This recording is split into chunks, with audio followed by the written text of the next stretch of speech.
Hello, I'm Daniel, and welcome to my Emunah channel. We here at the channel are continuing in our series of videos with respect to education, information, guidance, advice, inspiration.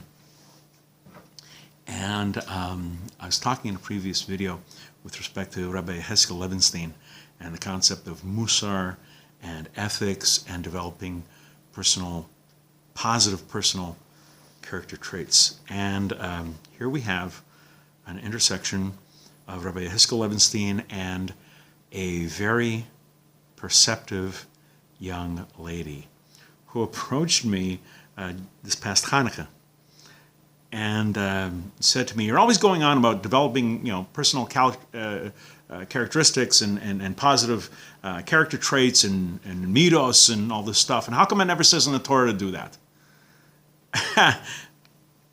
Excellent question. Excellent question. So I referred her to the words of Rabbi Yechezkel Levenstein, the great Musar leader, and who's very, very pious and stressed the development of positive character traits. And as so often happens, the very perceptive young lady asks questions that have been asked by great people to great people in the past.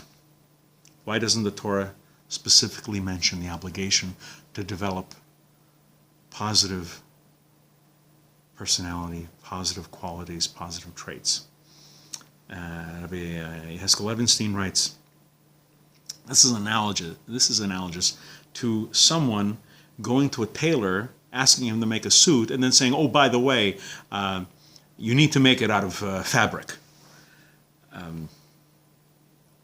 Does anyone have to mention explicitly that a garment needs to be made from material? It's obvious that without material, without fabric, it's impossible to make a garment. The same is true of character traits, of midos. They are the material from which a person can fulfill the Torah. Give the matter thought, and you will see that the fulfillment of all mitzvahs, all commandments, is dependent on midos, on personal qualities. This thought has been expressed by Rabbi Chaim Vital in his classic work, Shari Kedusha, The Gates of Holiness.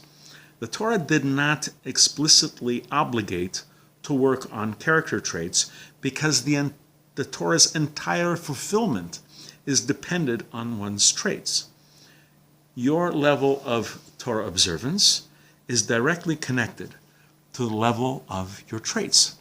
For example, if a person is arrogant, if he is an arrogant person, he will not have Yiras Shamayim, fear of heaven. An arrogant person is not going to have Yiras Hashem, fear of God.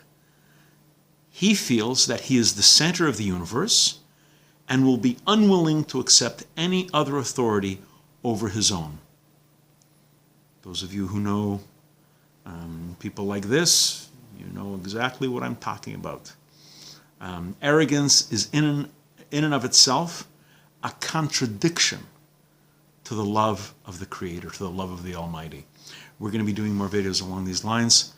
Excellent words by Rabbi Yechezkel Levenstein and many other of our sages and luminaries and great personalities, the Gedolim of the recent centuries. Please come back. Please watch. Please learn. I hope you're finding them educational. I hope you're finding them inspirational. And until next time, I'm Daniel, and thank you too much.